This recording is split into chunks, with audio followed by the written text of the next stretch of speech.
और सीधा आपको लिए चलते हैं सागर, जहां मध्य प्रदेश के मुख्यमंत्री doctor Mohan Yadav investors summit को संबोधित कर रहे हैं।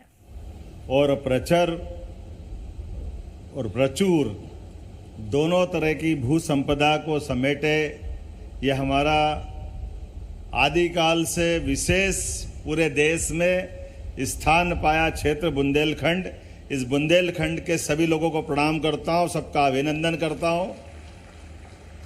मंच पर विराजमान खजुराहो के माननीय यशस्वी सांसद और हमारे भारतीय जनता पार्टी के यशस्वी शुभंकर अध्यक्ष श्रीमान विष्णुदत्त शर्मा जी, मंच पर ही विराजमान माननीय मंत्री गोविंद सिंह जी, माननीय मंत्री चेतन कश्यप जी, हमारे वरिष्ठ नेता अभी चले गए, यहाँ से अभी कोई दिख नहीं रहा, शायद गोपाल भार्गव जी यहीं आसपास ही कैंपस में है, हमारे माननीय भूपेंद्र सिंह जी, माननीय शैलेन जैन जी, हमारे मकरोनिया के सांसद विधायक माननीय प्रदीप लारिया जी, महापौर पर पहले सांसद जी है ना लता वानखेड़े जी, सागर की सांसद, दमोह के सांसद हमारे लोधी जी,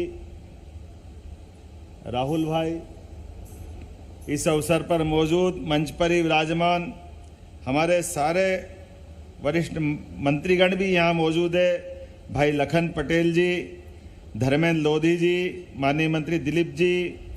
इस अवसर पर मंच के सामने बैठे हुए इस क्षेत्र के बुंदेलखंड के अलग अलग माननीय विधायकगण, बीना से श्रीमती निर्मला सप्रे जी, विधायक श्री नितेंद्र सिंह राठौड़ जी, विधायक श्री वीरेंद्र सिंह लोधी जी, विधायक श्री बबलू शुक्ला जी, विधायक अरविंद पटेरिया जी, विधायक अनिल जैन निवाड़ी विधायक जी, राम सिया भारती जी विधायक, श्रीमती उमा खटीक जी विधायक, जिला पंचायत के अध्यक्ष हीरा सिंह जी, हमारे भाजपा के जिला अध्यक्ष गौरव सिरोठिया जी, वृंदावन अहिरवार जी। और सच मानो तो आज का हमारा इस इन्वेस्टर समिट का गौरव बढ़ा रहा है। ये केवल राज्य स्तर का नहीं, राष्ट्रीय स्तर का नहीं, इसका अंतर्राष्ट्रीय मान सम्मान बढ़ा है। हमारे इसी मंच पर मौजूद है थाईलैंड के महावाणिज्य दूत के डॉनविट पुलसावत जी, आपका भी स्वागत करता, अभिनंदन करता हूं। उधर से बैठे हैं तीसरे नंबर पे। और मंगोलिया के राजदूत श्रीमान गनबोल्ट जी डम्बजाय, आपका भी स्वागत करता हूं, अभिनंदन करता हूं। आप मंगोलिया से पधारे हैं। वैसे तो हमारे बीच में यूरोप के भी हैं, ऐसे कई मित्र हैं जो इस आज की हमारे इन्वेस्टर समिट की गौरव और गरिमा के साथ मंच पर विराजमान है, जो सभी प्रकार के व्यापार व्यवसाय उद्यमिता को बढ़ावा देने के लिए बैठे हैं। और मंच पर ही स्वनाम धन्य हमारे बीच में ऐसी हस्तियां भी है जिनका मैं परिचय जरूर कराऊंगा और उनको धन्यवाद भी दूंगा। हमारे बीच गीतांजलि ग्रुप के श्रीमान जगदीश चंद्र अग्रवाल जी, जोरदार तालियां बजाएं इनके लिए। आज ही इन्होंने अभी लगभग 3200 से 3500 करोड़ का बड़ा इन्वेस्टमेंट बुंदेलखंड की धरती में, अनिल जी आपके क्षेत्र में निवाड़ी में करने की घोषणा की है। और घोषणा नहीं, सभी प्रकार के क्लियरेंस के साथ आपने कहा दिवाली के पहले 3,500 करोड़ का आप भूमि पूजन कर दो, 1.5 साल में फैक्ट्री बना के चालू कर देंगे, इतनी तैयारी से हमारे बीच। आपने कहा आपके 2 मेडिकल कॉलेज ऑलरेडी जयपुर और उदयपुर में चलते हैं, तो हमने कहा हमारे पीपीपी मॉडल पर टीकमगढ़ का भी निकाला हुआ है। हमने कहा आप जरूर आवेदन करें, हम आपको दिलवाने का प्रयास करेंगे ताकि मेडिकल सेक्टर में भी आप हमारे बीच में पहचान बनाएं। आप इस सभी प्रकार के क्षेत्रों में हमारे साथ जुड़े, ये हमारी इच्छा है। श्री सुधीर अग्रवाल जी, वैसे आपकी जानकारी के लिए बताना चाहूंगा, ये इन्वेस्टर समिट संभागीय स्तर पे अलग अलग क्रमशः होती जा रही है। बीच का चुनाव का कालखंड हटा दें तो लगातार हर इन्वेस्टर समिट से हम ये संभाग में भी बात रख रहे हैं, लेकिन प्रदेश को भी जोड़ रहे हैं। इससे प्रदेश अलग नहीं है, इसलिए प्रदेश के अंदर और संभाग में दोनों जगह। लेकिन इसका एक चक्री क्रम में फायदा क्या हो रहा है? चक्री क्रम में फायदा ये हो रहा है कि सारे अधिकारी, सारी जिम्मेदार, सारी रचनाओं के हमारे सेक्टर के लोग यहाँ हर महीने मिल रहे हैं। जैसे इस महीने अभी हमारा बीते महीने ग्वालियर में हम थे, ग्वालियर के बाद सागर आए, सागर के बाद रीवा जाने वाले हैं, रीवा के बाद फिर नर्मदापुरम, नर्मदापुरम के बाद दिसंबर में शहडोल में। अर्थात ये क्रम नहीं टूट रहा है। और इसमें हर जगह, जैसे यहाँ सागर में अगर हम आज यहाँ इन्वेस्टमेंट की बात कर रहे हैं तो आज ही आज में लगभग हमारे पास यहाँ सागर के हिसाब से देखें तो 5,000 करोड़ से ज्यादा का इन्वेस्टमेंट के तो अभी सूचना मिल गई है जो हमारे सागर में हो रहा है। लेकिन इसके रीजन में अगर अपन जाएंगे तो 10,000 करोड़ से ज्यादा के कामों की आज ही हमारी यहाँ की व्यापार व्यवसाय की प्रगति रहने वाली है, जिसके आधार पर 10,000 से ज्यादा लोगों को रोजगार मिलेगा। मुझे लगता है ताली वाली तो मिलना चाहिए, छोटी मोटी बात नहीं है। ये हमारे लिए एक तरह से वर्तमान के दौर में, बदलते दौर में, और जैसे कि कहा गया है, मैं वो लिस्ट बताना चाहूंगा कि जिस प्रकार से कोई भी इंडस्ट्रियल समिट जब होती है तो वो किस किस प्रकार से प्रभाव डालती है। ये समूचे बुंदेलखंड के विकास के लिए प्रभाव डालेगी।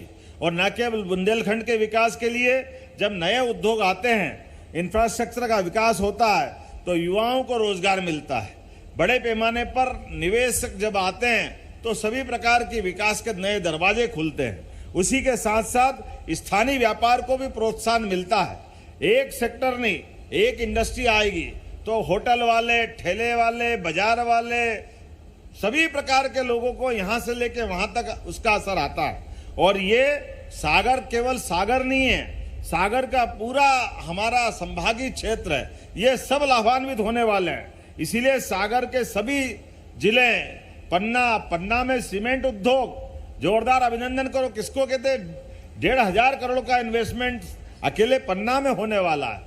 3,500 करोड़ का निवेश में हमने आपके बीच में बताया है। और अपने बीच छतरपुर, निवाड़ी, टीकमगढ़, पन्ना, दमोह में भी सीमेंट प्लांट। कहाँ लोधी जी, जोरदार अभिनंदन करो। दमोह में हटा के पास ये पूरा नया बेल्ट हमारा बनने वाला है। और इसी के माध्यम से अगर मैं इसकी लाइन से देखता हूं तो हमारे बीच Paramount cable, Pacific meta metal, तो आपको बता ही दिया, मेटा स्टील का तो जो जगदीश चंद्र अग्रवाल जी दे रहे हैं। लेकिन industry and trade welfare association के माध्यम से बीना में लगभग 100 करोड़ के निवेश से 500 से ज्यादा लोगों को रोजगार दिलाने के लिए रेडीमेड गारमेंट्स की इंडस्ट्री लगने वाली। जोरदार अभिनंदन करो। और बीना तो बदलने वाला है।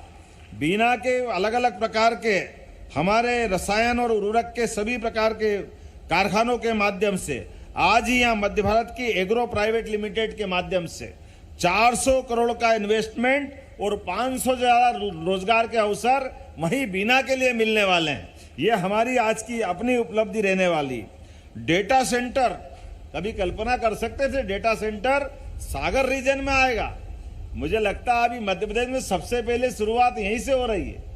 और डेटा सेंटर के लिए जोरदार अभिनंदन करो। अपने यहाँ डेटा सेंटर के माध्यम से हमारे मिश्रा जी ने दुबे जी ने बहुत अच्छी बात रखी थी। लेकिन मैं मान के चलता हूं कि आज सुर्खी के अंदर डेटा सेंटर, डाटा सेंट्रिक्स के माध्यम से 1700 करोड़ का इन्वेस्टमेंट आया है, 1700 करोड़ का, जिसके माध्यम से लगभग 1,000 लोगों को लाभ मिलेगा प्रत्यक्ष रूप से। और अप्रत्यक्ष रूप से तो ये पूरे अपने बहुत लंबा एरिया इसका रहने वाला है, देश के अंदर भी और देश के बाहर भी। आज के जमाने में आईटी का क्या महत्व है हमको बताने की जरूरत नहीं। जब एआई की बात आ रही है तो इसका और महत्व बढ़ जाता है। लेकिन ये इन्वेस्टमेंट के माध्यम से हमारी अर्थव्यवस्था भी बदलेगी। कृषि, छोटे उद्योग, शहरों का आधुनिकीकरण, रोजगार सृजन के अवसर, ये पूरे सागर और पूरे क्षेत्र को लाभान्वित करेंगे, जिसके माध्यम से प्रत्यक्ष रूप से हजारों लाखों लोग लाभान्वित होने वाले हैं। भविष्य की दृष्टि से ये बुंदेलखंड के लिए एक बड़ा माइलस्टोन होने वाला है। बहुत बड़ा एक तरह से अपना एक नया आज के बाद एक इतिहास लिखा जाएगा। दीर्घकालिक रूप से डेवलपमेंट की ये बड़ी संभावना का एक क्षेत्र बन रहा है। क्योंकि जब हमारे इस क्षेत्र में नए नए राजमार्ग बन रहे हैं, जोरदार अभिनंदन माननीय नरेंद्र मोदी जी के लिए करिए, जिनके माध्यम से पूरे मध्य प्रदेश के अंदर 4 लेन, 6 लेन, 8 लेन केवल सुनते थे, भारत का सबसे तेज गति से और सबसे बड़ा दिल्ली मुंबई का छोटा कॉरिडोर बनाया 8 लेन सुपर एक्सप्रेस वे, वो सबसे बड़ा सेक्टर निकल रहा है मध्य प्रदेश के बीच में से, ये लाभ हमको मिल रहा है। सागर में 4 लेन मिल रहा है, इंदौर उज्जैन 6 लेन बन रहा है। और ये अब तो इंडस्ट्रियल बेल्ट के लिए जरूर बताना चाहूंगा, कौन सा क्षेत्र हम छोड़ रहे हैं। हमारी मेट्रो, और मेट्रो तो छोड़ो, वंदे मेट्रो भी मध्य प्रदेश में अपना पांव पसार रही, जोरदार अभिनंदन करे। किसी प्रकार के क्षेत्र को हम नहीं छोड़ रहे हैं। अभी अभी ओला जी की तो बात ही नहीं कही, आपके यहाँ इसी सागर के अंदर आपका एयरपोर्ट का डेवलपमेंट करने के लिए भी सीसराम ओला जी मौजूद है। 1800 करोड़ के लागत से 4 एयरपोर्ट बनाने के लिए वो अपनी निवेश करने को तैयार है। ये है हमारी इन्वेस्टर समिट की ताकत, कि हमारे बीच जो कह रहे हैं वो आपके बीच दूध का दूध पानी का पानी। हमारे बीच में ये जो बड़ी संभावना बन रही है, इस बड़ी संभावना के बलबूते पर एविएशन के सेक्टर में और संभावना है। जब हमारे लगातार अभी हमारा रीवा का एयरपोर्ट का लोकार्पण होना बाकी है, उसके पहले सिंगरौली का भी बन के तैयार हो गया। इधर उज्जैन, शिवपुरी, गुना लगातार, और आपके बीच में अब उमरिया, नीमच, सिंगरौली, सागर, हर संभाग केंद्र के अंदर एविएशन की गतिविधि भारत सरकार के मंत्रालय के साथ कदम से कदम मिला के चलेगी। और न केवल जहाज उतरेंगे उड़ेंगे, बल्कि वहां भी रोजगार के लिए एविएशन के माध्यम से बड़े पैमाने पर रोजगार की संभावना है। उस सेक्टर में भी हम काम कर रहे हैं। सभी प्रकार के शैक्षणिक संस्थानों में ट्रेनिंग सेंटर खोलते हुए रोजगार का बड़ा दरवाजा खोलने का हमने निर्णय किया है। मैं उम्मीद कर रहा हूं आज यहां पर अलेंज portable petrol pump private limited के द्वारा सागर सहित मध्य प्रदेश में 120 करोड़ की लागत से एक है, जिसके माध्यम से 4500 लोगों को रोजगार मिलेगा। सभी के लिए एक बार जोरदार एमएसएमई कॉमन ले लिया मैंने, क्योंकि बताने में समय जाएगा। ऐसे यहाँ पे जब हम बात कर रहे हैं तो मैंने कहा ना कि केवल संभाग में नहीं है, प्रदेश के अंदर भी विकास के ये आज से प्रतिमान बन रहे हैं। इसलिए नवकरणीय ऊर्जा के माध्यम से नर्मदापुरम में आज में 800 करोड़ की लागत से कृषि एवं खाद्य प्रसंस्करण के आर.के. सेठिया के ग्रुप का आज हमने अपना यहाँ उसको जोड़ा है। 800 करोड़ की लागत से 850 लोगों को रोजगार मिलेगा। जोरदार अभिनंदन करें आर.के. सेठिया जी का। और बारमाल्ट माल्टिंग इंडिया प्राइवेट लिमिटेड, ये सीहोर में 400 करोड़ की लागत से 500 लोगों को रोजगार मिलेगा। सीहोर के लिए भी अभिनंदन कर दो, कोई बात नहीं, क्या सागर क्या सीहोर, सब कुछ अपना ही है। भोपाल में इलेक्ट्रिक व्हीकल निर्माण के लिए ईज ग्रीन मोबिलिटी, इसके माध्यम से 1000 करोड़ का 2000 लोगों को रोजगार दिलाने के इसका भी एमओयू हुआ है। जोरदार अभिनंदन करें इस बात का, यह नए निवेश का। इसी प्रकार से जबलपुर, ग्वालियर, इंदौर, सभी बंसल ग्रुप ने आज उमेश जी के लिए जोरदार ताली बजाओ, 1350 करोड़ की घोषणा की है। इसमें सागर भी जोड़ लेना। अभी सागर में हॉस्पिटल तो डाला है, लेकिन दरवाजा खोलो, मैं देख रहा हूं जबलपुर, भोपाल, ग्वालियर, इंदौर सागर मेरी तरफ से घोषणा करता हूं, उमेश जी एक बड़ा इन्वेस्टमेंट करने वाले हैं। धीरे धीरे मत आओ, दिल खोल के आओ, एक बार में आओ। परमात्मा ने मौका दिया है, यहाँ पर जो संभावना है बाकी कहीं नहीं मिलेगी। नर्मदापुरम में इंसोलेशन ग्रीन एनर्जी का 1600 करोड़ का नया इन्वेस्टमेंट किया है, इसमें 400 लोगों को रोजगार मिलेगा। नर्मदापुरम में दूसरा नवकरणीय ऊर्जा का 1000 करोड़ का नया इन्वेस्टमेंट आया, इसमें 200 लोगों को रोजगार मिलेगा। नवकरणीय ऊर्जा के क्षेत्र में बहुत सारी बात बता सकता हूं, लेकिन अभी तो हमारे अलग अलग ये अपना आधा सत्र हुआ है। आधा सत्र राउंड टेबल के आधार पर बहुत सारे अलग अलग प्रकार के निवेशक मेरे मित्र सामने बैठे हैं। मैं आप सबका स्वागत करता हूं, अभिनंदन करता हूं। ये बात सही है कि मेरे पहले हमारे अलग अलग विभाग के कई पीएस ने अपने विभाग की विस्तार से योजना बताई है। हमारी योजनाओं के साथ हमने अपने निवेशकों का विश्वास दिलाने का प्रयास किया है। लेकिन ये भी बताना चाहूंगा कि कई सारे पीएस अभी बोल ही नहीं पाए। हेल्थ के पीएस बैठे हैं, एजुकेशन के पीएस बैठे हैं, और हमारे बहुत सारे सेक्टर खाली रह गए। लेकिन समय की सीमितता है, हमको एक ही दिन में सब काम करना है, लेकिन जैसे मैंने कहा ये क्रम लगातार चलेगा। इसीलिए सब मिला के लगभग 19,000 करोड़ से ज्यादा आज प्रस्ताव प्राप्त हुए। जोरदार अभिनंदन कर दो सभी के लिए एक बार में, जिसके माध्यम से लगभग 30,000 लोगों के रोजगार की संभावना बनेगी। ये हमारी इन्वेस्टर समिट की अपनी ताकत है। मैं उम्मीद कर रहा हूं हमारी वृहद इकाई या एमएसएमई सेक्टर, लेकिन मुझे बताया गया है इस बुंदेलखंड पर हमने जब विकास की बात कही है तो इंफ्रास्ट्रक्चर भी डेवलप कर रहे हैं, उसमें पर्याप्त ध्यान देंगे। लेकिन रोजगार की बात कर रहे हैं तो रोजगार की हमने चरणबद्ध रचनाएं बनाई, और चरणबद्ध रचनाओं में पहली रचना हमारे अपने मध्य प्रदेश के अंदर किसी भी जिले में अगर कोई भी हमारा छोटे से छोटा निवेशक, छोटे से छोटा उद्यमी अपना कोई कामकाज कर रहा है तो उसके कामकाज को सरलता के साथ सरकार वो जहां से कर रहा है वहां भी प्रोत्साहन देगी। हमारी कोई इस मामले में भावना नहीं है कि बड़े इंडस्ट्रियल बेल्ट में आकर वो अपना काम धंधा करे। यहाँ मुझे बताया गया है कि चांदी का काम करने वाले लोग अच्छे हैं, उनको भी मदद की जाएगी। इस सेक्टर में भी हमारी तरफ से कोई कमी नहीं रहेगी। इसी प्रकार से बीड़ी उद्योग की बात आई थी। सारे लोगों को मैं भोपाल बुला रहा हूं कि बीड़ी उद्योग के आधार पर भी अगर रोजगार की संभावना है तो तेंदुपत्ता भी हमारे पास है, उसका काम करने वाले लोग भी हमारे पास है। आपके सेक्टर में भी कोई परेशानी नहीं, और भविष्य की दृष्टि से हमारे अपने इस केवल यहाँ नहीं हर जगह के लिए। और एक और आपकी जानकारी के लिए बता दूं, बुंदेलखंड में तो एक तरह से बिल्कुल बदलते हुए दौर में आने वाले 5 साल के अंदर बुंदेलखंड के लिए आप लोगों से एक निवेदन करना चाहता हूं।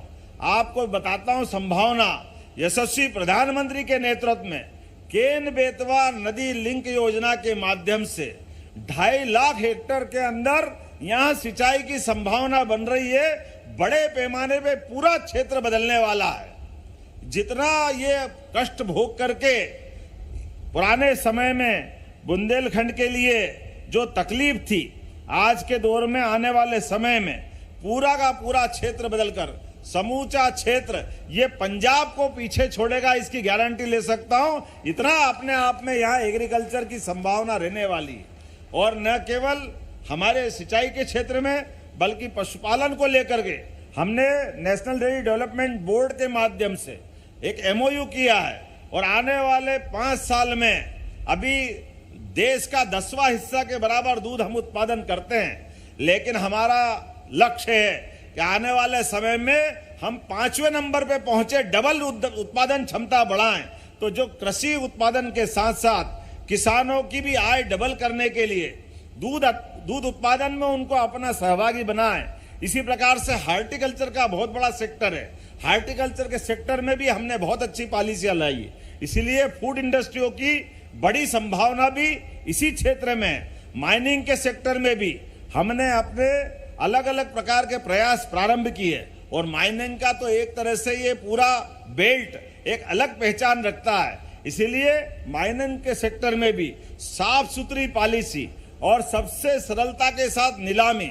इसी कारण से मध्य प्रदेश सरकार को भारत सरकार ने प्रथम पुरस्कार दिया हमारे अपने व्यापार व्यवसाय के तरीके कारण से, कि साफ सुथरे ढंग से जो खदान की नीलामी होती इस पद्धति को हमने पकड़ा है। और मुझे इस बात की प्रसन्नता है, अभी जो लगभग 10 से 12 हजार करोड़ का हमारा माइनिंग के माध्यम से व्यापार व्यवसाय होता है, ये रेवेन्यू कलेक्शन हम 50,000 करोड़ तक ले जाने वाले हैं। अर्थात बड़ी संभावना पे बड़े सेक्टर निकालते हुए सभी क्षेत्रों में हम समान रूप से काम कर रहे हैं। मैं आज के इस अवसर पर, चूंकि यहाँ इस बुंदेलखंड की धरती पर आकर के ऐसा लगता है कि बोलते ही रहो, अपनी बात समाप्त मत करो। इतना प्रेम, इतना स्नेह यहाँ से मिलता है। मैं एक बार फिर बुंदेलखंड में आज जो नया सुबह का सूर्य उगा है, ये सूर्य की ऊर्जा उष्मा के साथ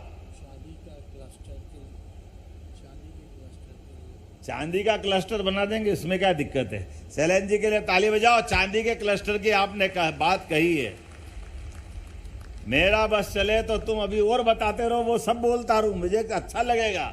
व्यापार व्यवसाय के लिए जो जो हो सकता है वो सब करना चाहिए। देखो, परमात्मा की लीला है। हम सबका, हमारे हाथ में ना पैदा होने का हमारे बस की बात थी, ना शरीर छोड़ना हमारे बस की बात। लेकिन इस मृत्यु लोक में कई जन्मों के पुण्य हो गए, पुराने जन्मों के, कि हमने इस मृत्यु लोक में जन्म लिया। और अच्छा भाग्य है तो हम अपने इस देश भारतवर्ष में जन्म लेकर के अपना बाकी की जिंदगी प्रारंभ कर रहे हैं। और ज्यादा पुण्य मिला के महाकाल और ममलेश्वर के क्षेत्र में काम करने का मौका मिल रहा है। तो अपने हाथ में जो यश मिले उतना यश हासिल करते हुए प्रत्येक क्षेत्र में व्यक्ति अपने लिए दो रोटी के जुगाड़ तो सब करता है और करना भी चाहिए।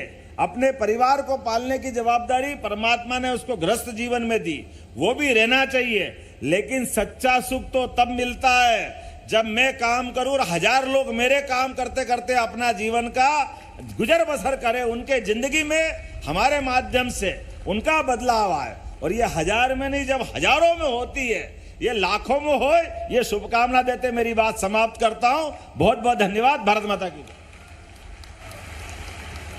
बहुत बहुत धन्यवाद माननीय मुख्यमंत्री जी। विकसित मध्य प्रदेश की तरफ जो आपकी सोच है, मंशा है, विजन है, मिशन है, वो हमारे साथ साझा करने के लिए और सभी को यहाँ पर आकर इस विकास यात्रा में सहयोग देने के लिए, प्रोत्साहित करने के लिए बहुत बहुत धन्यवाद। और इस कार्यक्रम की समाप्ति पर हमारे नेशनल पार्टनर्स CII MP के चेयरमैन, जो कि चेयरमैन गिरिराज स्टील भी हैं, श्री आशीष वैश्य जी को मैं आमंत्रित करती हूं उनके समापन विचार और धन्यवाद प्रस्ताव के लिए। मध्य प्रदेश में विकास का नया इतिहास रचने वाले हमारे यशस्वी मुख्यमंत्री श्री मोहन यादव जी, सर आपने 9 महीने में जो अचीव करके दिया है उसको देख के पूरा प्रदेश और देश अचंभित है। सर हम हमेशा सोचते थे कि अब इससे बेहतर, इससे अच्छा क्या होगा, पर जब ग्वालियर हुआ तो हमने सोचा कि शायद इससे बेहतर नहीं हो सकता। पर आज आपने हमें उस पुराने मुहावरे का मतलब समझा दिया कि गागर में सागर किसको कहते हैं। सर आपने आज सागर के अंदर गागर में सागर भर दी है। सर आप जब बेंगलोर गए तो हमने सोचा कि ये इससे बड़ा कुछ नहीं हो सकता, पर जब आप कोयम्बटूर गए तो उससे बड़ा हो गया। और सर जब आप कलकत्ता जाते हैं तो 20,000 करोड़ का निवेश प्रदेश के लिए आता है। एक जोरदार तालियां तो बनती हैं मेरे मित्रों। मध्य प्रदेश के लिए 20,000 करोड़ का निवेश कलकत्ता जैसे आने के लिए पूरा उद्योग जगत आपका आभारी है। मैं आदरणीय मंत्रीगण, आदरणीय सांसदगण, आदरणीय विधायकगण और सबसे बड़े, सबसे ऊपर मेरे उद्योगपति साथियों का अभिनंदन करता हूं, मेरे पत्रकार मित्रों का अभिनंदन करता हूं। मैं CII चेयरमैन होने के नाते कहना चाहता हूं केवल इतना कि हम जहां जाते हैं आज हमारा सीना गर्व से सबसे ऊपर होता है, क्योंकि हम जाके गर्व से कहते हैं कि हम उस प्रदेश से आए हैं जिसके मुख्यमंत्री श्री मोहन यादव जी हैं। Thank you.